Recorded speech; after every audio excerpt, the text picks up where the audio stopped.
बहुत बहुत स्वागत है मित्रों हमारे YouTube चैनल पे। दोस्तों आज के इसमें बात करने वाले हैं कक्षा 12वीं हिंदी इलेक्टिव पार्ट 1। पार्ट का नाम हमारा है कार्नेलिया का गीत। दोस्तों कार्नेलिया गीत से जितने भी महत्वपूर्ण प्रश्न बनने वाले हैं सभी प्रश्नों को हम लोग देखेंगे और बारीक से दोस्तों समझने का प्रयास भी करेंगे। इससे पहले मैंने देवसेना का प्रश्नोत्तर करा दिया है दोस्तों, अगर आप सभी ने उसे नहीं देखा है तो जाकर चैनल पर देख सकते हो। बारीक से मैंने बताया था। आज हम लोग कार्नेलिया का गीत से जितने भी महत्वपूर्ण प्रश्न बनने वाले हैं उन सभी प्रश्नों को करेंगे दोस्तों, ठीक है।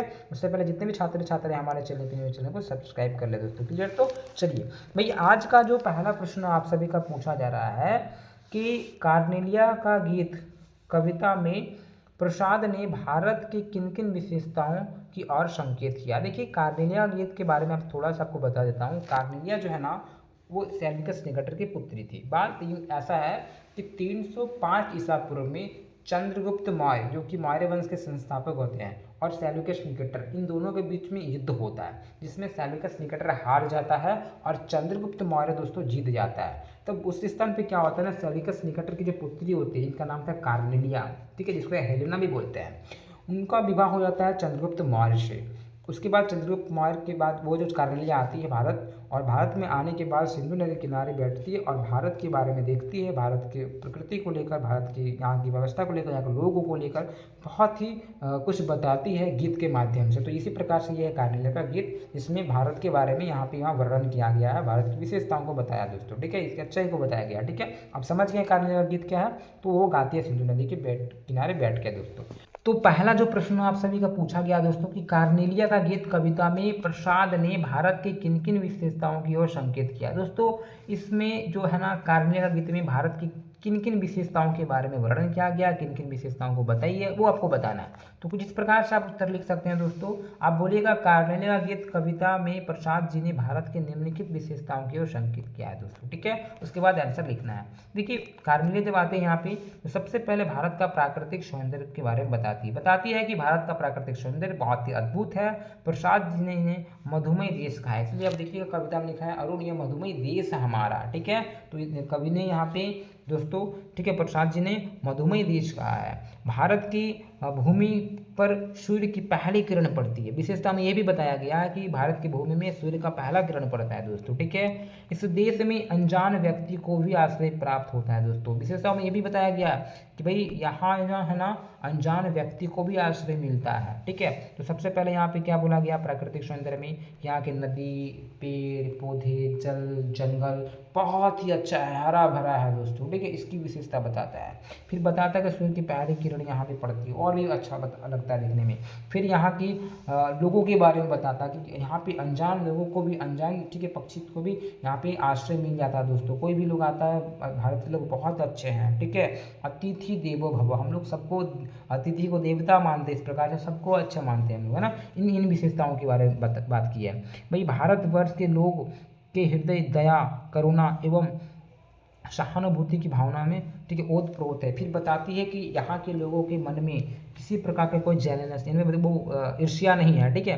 हृदय बहुत साफ है, कोमल है दोस्तों, करुणा है, दया है, सहानुभूति है। हम भारत के लोग जो है ना वो दूसरे के दुख में भी दुखी हो जाते हैं, दूसरे के दुख में भी दोस्तों रोते हैं।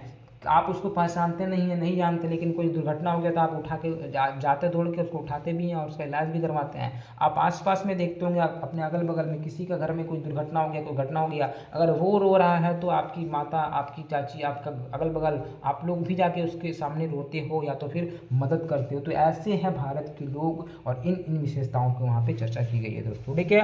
भारतवर्ष में सभी के दुखों की ठीक है, सुखों की कामना की जाती है। भाई भारतवर्ष में ना हम लोग बोलते हैं सभी सुख हो, सभी सुखी रहे दोस्तों, ठीक है। सर्वे भवन्तु सुखिनः, हम लोग ऐसे लोग हैं भारत के लोग। तो भारत के लोग सबको सुखी रहने का ऐसा रिक्वेस्ट करते हैं। हम लोग पूजा वूजा करते तो अंतिम समय में आप मंदिर में देखते होंगे ना, गौ माता की जय हो, भारत माता की जय हो, विश्व का कल्याण हो। हम लोग बोलते हैं विश्व का कल्याण हो। हम लोग केवल भारत देश के लेकर नहीं बात करते, हम लोग विश्व की कल्याण भी बोलते हैं। यानी कि भारत का लोग ऐसा है ना कि सबकी अच्छी, ठीक है, कामना करती है, भाई सब सुखी होवे, सर्वे भवन्तु सुखिनः, ऐसे लोग लोग हैं हम लोग, ठीक है। तो इस प्रकार से आप बता सकते हो। फिर आगे बता सकते हो कि भारत की संस्कृति के महान गौरवगार है। भाई भारत की संस्कृति, परंपरा, सभ्यता, इसको लेकर भी कार्नेलिया ने बहुत कुछ कहा है और भारत की संस्कृति को लेकर भी यहाँ पे बताया है। तो आप इसको ना बहुत बड़े से लिख सकते हो। मैं तो आपको दिखा रहा हूँ, यहाँ पे छोटा दिख रहा है, लेकिन इसको आप लोग 2, 3, 4 पेजों तक लिख सकते हो। भाई इसी में जितना मैं आपको बताया बहुत इंपॉर्टेंट है दोस्तों। फिर एक एक पॉइंट को सिर्फ हमने यहाँ पे लिखा है, आप इसको डीपली आप लिख सकते हो। पहला चीज़ आप क्या लिख सकते हो, भारत की प्राकृतिक सौंदर्यता को लेकर मैं वर्णन किया, तो प्राकृतिक सौंदर्यता आप बता सकते हो, पेड़ पौधा, नदी, जंगल, ये सब आप बता सकते हो। फिर दूसरा आप सूर्य की पहली किरण बता सकते हो। दूसरा उसके बाद आप बता सकते हो दोस्तों अनजान शिल्पी को मिलता सहारा, यानी कि यहाँ पे कोई भी लोग आ जाता है उसको बहुत अच्छे से यहाँ पे रहने व्यवस्था हो सकती है। किसी प्रकार हम लोग कुछ नहीं करते हैं, अपना मानते लोगों को, ठीक है। कोई अगर विदेशी लोग भी आते हैं घूमने के लिए तो हम लोग उसको बिठाते हैं, खिलाते हैं, पिलाते हैं, हो सके तो फ्री भी लोग खिलाते पिलाते हैं, पैसा भी नहीं मिलता है। तो इस प्रकार से भारत के लोग हैं। फिर भारत के लोगों के बारे में आप बता सकते हो कि यहाँ के लोग बहुत ही दयावान, करुणावान, हृदय से बहुत ही कोमल होते हैं, ठीक है। दूसरे के दुख में दुखी हो जाते हैं दोस्तों, सबको अपना मानते हैं। तो इस प्रकार से आप बता सकते हो, ठीक है। एकदम सारा प्रश्नों का उत्तर मैं आपके माइंड में भर दूंगा दोस्तों, सिर्फ आप मुझे सुनते रहे 10-15 मिनट, ठीक है। तो इस प्रकार से आप बता सकते हो। फिर आप बता सकते हो भाई सबकी सुख की कामना करते हैं भारतवासी, सब भले से रहें, सब अच्छे से रहें, ऐसी कामना करते हैं। फिर आप बता सकते हो, ठीक है, भारतीय संस्कृति भाई यहाँ बहुत महान है, यहाँ की परंपरा सब बहुत अच्छा है, ठीक है। इस प्रकार से इन्होंने इन विशेषताओं को चर्चा किया दोस्तों, ठीक है। तो प्रश्न आपका ये रहा था, आपका उत्तर ये हो गया, ठीक है। चलिए अब मैं आगे के प्रश्नों की बात करूँ। इसके बाद जो आपका सेकेंड क्वेश्चन पूछा गया है, वही प्रश्न पूछा जा रहा है कि उड़ती खग और बरसाती आंखों के बादल में क्या विशेष, ठीक है, अर्थ व्यंजन होता है। भाई यहाँ पे उड़ते खग और बरसाती आंखों के बादल में क्या विशेष अर्थ व्यंजित होता है।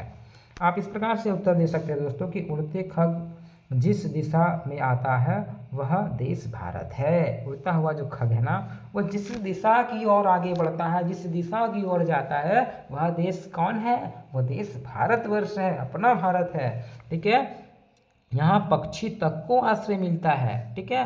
ठीक है, इसे विशेष अर्थ यह व्यंजन होता है भाई कि भारत सभी शरणार्थियों को आश्रय स्थली है, यानी कि सभी के लिए आश्रय देता है, ठीक है। सभी को आश्रय देता है, सभी के लिए, चाहे वो व्यक्ति हो, जानवर हो, पेड़ हो, ठीक है, वो पक्षी हो, जो भी हो, सभी के लिए वो करता है, ठीक है। यहाँ सभी को आश्रय मिल जाता है दोस्तों। यहाँ आकर लोगों को शांति एवं संतोष की अनुभूति होती है। जब दूसरे लोग भारत प्रवेश करते हैं ना, तो भारत में आने के बाद उनको बहुत अच्छा लगता है दोस्तों, उसको शांति मिलती है, उसको संतुष्टि होती है दोस्तों, ठीक है। अनजान को सहारा देना हमारे देश की विशेषता है दोस्तों। आप बता सकते हो कि भाई अनजान लोगों को भी सहारा देना हमारे देश की विशेषता है। बरसाती आंखों के बादल से यह विशेष अर्थ होता है। देखिए आपने उड़ती खग को समझ लिया, उड़ती खग मतलब उड़ता हुआ जो पक्षी है उसको भी यहाँ पे आश्रय मिल जाता है और लोगों को भी मिलता है, तो इसका हो गया। दूसरे बात मतलब बरसाती आंखों का, बरसाती आंखों का बादल, तो बरसाती आंखों के बादल से यह अर्थ स्पष्ट होता है कि भारतवर्ष के लोग दया, करुणा, सहानुभूति के, ठीक है, भावों में ओतप्रोत हैं। यहाँ के लोग जो होते हैं ना, वो दूसरे के दुख को देखकर द्रवित होते हैं और उनकी आंखों में भी आंसू आने लगता है। तो इन दोनों का प्रश्न को उत्तर आप आसानी दे सकते हैं दोस्तों, ठीक है। आप समझ गए ना।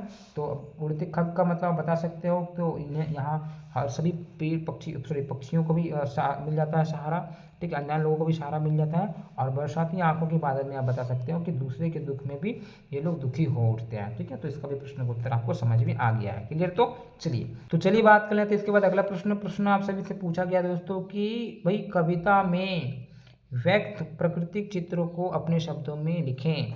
यानी कि इस पाठ में कविता में जो भी प्रकृति को लेकर वर्णन किया गया है, प्रकृति का जो भी विशेषता बताया गया है, उसको अपने शब्दों में लिखना है। तो कहाँ कहाँ प्रकृति को लेकर क्या क्या बोला गया, उन चीज़ों को आपको ध्यान में रखना है और बताना है। तो आपको मैंने पाठ पढ़ाया, एक बार समझ लीजिए कैसा है। ये सबसे पहले आप उत्तर लिखिएगा भाई, इस कविता में कवि ने प्रकृति के निम्नलिखित मनोहारी चित्र प्रस्तुत किया है। सबसे पहला आप बता सकते हो कि सरोवरों में खिले पराग और सुगंध से भरे कमल पुष्प पर पेड़ के शिखरों से, ठीक है, छनकर आती हुई किरणें नाचती हुई प्रतीत होती है। आपको पता है ना दोस्तों, जब वर्णन हो रहा था, इस पाठ को पढ़ाया था, तो क्या बोल रहा था कि सुबह सुबह जो सूर्य उगता है, सूर्य जी महाराज जब उगते हैं, तो उस समय की जो किरण होते हैं, उस समय की जो, ठीक है, वो लाइट जो होता है ऑरेंज कलर का, बहुत अच्छा लगता है दिखने में। उसके बाद जो पेड़ की पत्तियों से छनकर जो आती है हल्का हल्का, तो वो बहुत अच्छा लगता है दिखने में, ठीक है। तो वो आप बता सकते हो। और उसके बाद ऐसा लगता है जैसे कि किसी ने कुमकुम या फिर कोई रंग छीट दिया है, तो इसके बारे में थोड़ा बताया है। दूसरी बात आप बता सकते हो दोस्तों यहाँ पे कि पंख पसार कर उड़ते रंग बिरंगे पक्षी आकाश में इंद्रधनुष, ठीक है, धनुषी छटा बिखर रहे हैं। यानी कि यहाँ पे जो आकाश है ना दोस्तों, आकाश में रंग बिरंगे, ठीक है, पक्षी उड़ते हैं, उसको लेकर यहाँ पे वर्णन किया गया, तो वो भी आप बोल सकते हो। फिर आप आगे बोल सकते हो दोस्तों कि पेड़ पौधों पर फैली सुबह की सुनहरी किरणें मंगल कुमकुम की तरह लगती है। मंगल कुमकुम वही बोल रहे हैं कि सुबह सुबह जब सूर्य जी महाराज उगते हैं उस समय जो लाइटिंग आता है वो जो हल्का ऑरेंज टाइप का आता है ना, और वो लाइट कहीं भी पड़ जाता है तो वो जगह पे लगता है कि भाई यहाँ पे कोई रंग गिर गया हो या तो कोई कुमकुम गिर गया हो, इस तरह से देखने को लगता है, ठीक है। तो उसके बारे में यहाँ पे वर्णन किया गया है। तो इसके बाद दोस्तों प्रातः उपी उषा रानी सूर्य रूपी स्वर्ण घट की किरण रूपी सुख शांति एवं आनंद की वर्षा करती है। सुबह सुबह प्रातः काल में दोस्तों सुख शांति और आनंद की वर्षा वो करती है। इस प्रकार से ये आप बता सकते हो, जो कि यहाँ पे प्रकृति को लेकर यहाँ वर्णन किया गया था दोस्तों। क्लियर? तो चलिए इसके बाद में बात करूँ अगला प्रश्न की। प्रश्न आप सभी का पूछा गया कि कार्नेलिया गीत में कवि किसकी शोभा का वर्णन करता है, ठीक है, वो आपको बताना है। तो ये भी आप आसानी से बता सकते हैं दोस्तों। क्या बताना है कि प्रस्तुत कविता में कवि ने ग्रीक सम्राट सिकंदर के सेनापति सेल्यूकस निकेटर की पुत्री के माध्यम से भारत की प्राकृतिक, ठीक है, सुषमा और संस्कृति गरिमा का चित्रण किया है। आपको पता होना चाहिए दोस्तों, ये जो कार्नेलिया थी ना वो सेल्यूकस निकेटर की पुत्री थी, और सेल्यूकस निकेटर जो था ना वो सिकंदर का सेनापति था, ठीक है। चलिए कार्नेलिया भारत की प्रकृति और संस्कृति के प्रति अपने स्नेह और व्यक्त करते हुए, ठीक है, कहती है कि यह देश अद्भुत है, अपना प्रेम प्रकट करती है। वो बताती है कि यह जो देश है भारत देश बहुत ही अद्भुत है, ठीक है, इसके कण कण में माधुरी और सौंदर्य भरा है। भारत पूर्वी देश होने के कारण सूर्य की किरण सबसे पहले यहीं भी पड़ती है। प्रातः काल में सूर्य की किरणें जहाँ हरी, ठीक है, घास के ऊपर बिखरती है तो ऐसा लगता है कि प्रकृति ने जीवन की हरियाली पर मंगल कुमकुम बिखेर दिया है। जब सुबह सुबह का समय होता है और वो जो सूर्य जी महाराज निकलते हैं, यानी सूरज निकलते हैं, और उस समय जो लाइटिंग होता है वो अगर, ठीक है, ऑरेंज ग्रीन पेड़ पे पड़ जाता है तो फिर पौधों पे पड़ जाता है, तो उस समय क्या लगता है किसी ने मंगल कुमकुम बिखेर दिया, मंगल कुमकुम छीट दिया है दोस्तों, ठीक है। कि तमाम पक्षी इंद्रधनुष की भांति अपने पंखों को अपार, ठीक है, पसार कर शीतल हवा के सहारे भारतवर्ष को अपना घोंसला समझकर इधर उधर आते जाते रहते हैं दोस्तों, ठीक है। तो इस प्रकार से प्रकृति का वर्णन किया ही, सूर्य के बारे में बताइए, मंगल कुमकुम के बारे में बताइए। फिर बताते कि यहाँ के जो पक्षी हैं वो भी आकाश में उड़ते हैं दोस्तों अपना पंख पसार कर, ठीक है। ऐसा लगता ही नहीं कि भाई कहीं और है, वो इधर उधर वो राउंड करते रहता है। इस देश, यानी कि यह देश अनजान लोगों को भी सहारा देता है। यह जो हमारा देश है, इस देश में अनजान लोगों को भी सहारा मिलता है, अनजान लोगों को भी यहाँ पे मिलता है दोस्तों, ठीक है।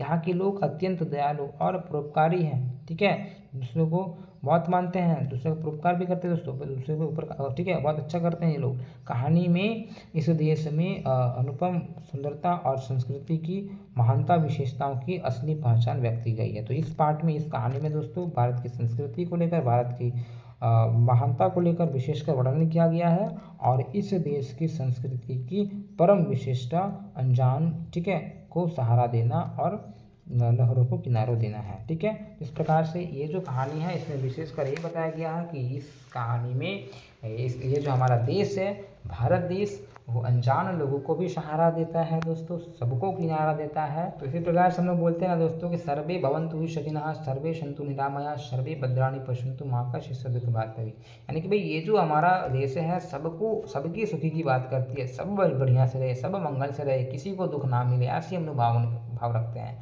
ठीक है। वसुदेव कुटुम्बकम, तो ऐसी भावना रखने वाले अपना देश भारत है। तो ये हमारा भारत की विशेषता है भाई, आप लोग अवश्य जाने और जाने ही हैं, और परीक्षा भवन में बहुत अच्छे प्रकार से लिखिए दोस्तों, ठीक है। किसी प्रकार कोई समस्या हो तो प्यार से कमेंट करें दोस्तों, आगे की भी मैं प्रश्न उत्तर करवाता रहूँगा। फटाफट अपने मित्रों को शेयर करें, चैनल से जुड़े दोस्तों। इसी प्रकार से अच्छे से रहिए, मस्त रहिए, स्वस्थ रहिए, दुश्मन हैं। जय हिंद, जय भारत।